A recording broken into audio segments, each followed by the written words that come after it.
Iran Israel সংঘাতে সরাসরি জড়িয়ে পড়েছে চীন, গোপনে দিচ্ছে অস্ত্র। ইরানের রাজধানী তেহরানে বেইজিংয়ের একটি কার্গো বিমান নামার পর থেকেই শুরু হয়েছে এমন জল্পনা কল্পনা। মিডিয়ার প্রতিবেদনে দাবি করা হয় ওই বিমানটি আকাশে থাকতেই ট্রান্সপন্ডার বন্ধ করে দিয়েছিল, যাতে রাডারে সেই বিমানের অস্তিত্ব ধরা না পড়ে।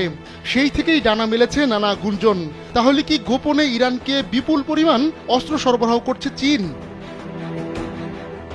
নির্ভরযোগ্য সূত্র না থাকলেও ভারতীয় গণমাধ্যম ইন্ডিয়া.com বেশ গুরুত্ব দিয়েই ওই বিমান অবতরণের খবর প্রকাশ করেছে।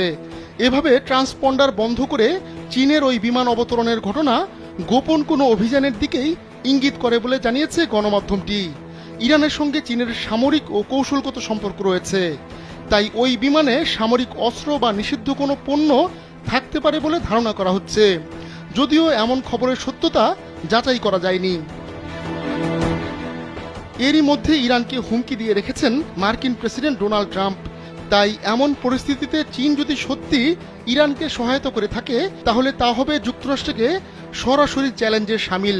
ইসরায়েলের সঙ্গে ইরানের এই লড়াইয়ে ইতোমধ্যে তেহরানের পাশে দাঁড়িয়ে বার্তা দিয়েছে বেইজিং। পুরো পরিস্থিতি গভীরভাবে পর্যবেক্ষণের কথাও জানিয়ে রেখেছে চীন।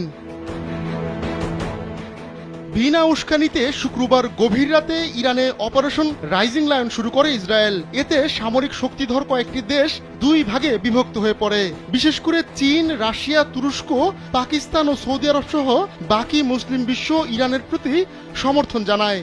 আর যুক্তরাষ্ট্র সহ পশ্চিমা দেশগুলো ইসরায়েলকে সাহস ও অস্ত্রের যোগান দিয়েই যাচ্ছে। আহমদুল্লাহ শিকদার, কালবেলা।